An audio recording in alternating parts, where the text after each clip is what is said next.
در یکی از روزها در بغداد، داروغه‌ای مغرور در میان مردم ایستاده بود و با افتخار می گفت تا حالا هیچ کس نتونسته منو گول بزنه.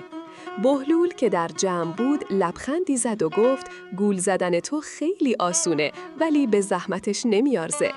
داروغه با تمسخر گفت این حرفو میزنی چون نمیتونی. بهلول گفت اگه وقت داشتم همین حالا ثابت میکردم. داروغه گفت برو کارت رو انجام بده بعد بیا ثابت کن.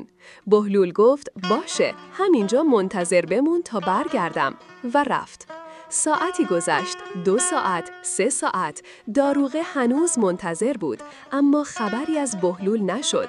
همانجا بود که فهمید بهلول همان لحظه‌ای که رفت او را گول زده بود. گاهی کسی که دیوانه اش میپنداری عاقل‌ترین جمع است و کسی که فکر میکند هیچ کس نمیتواند فریبش دهد شاید ساده ترین قربانی باشد.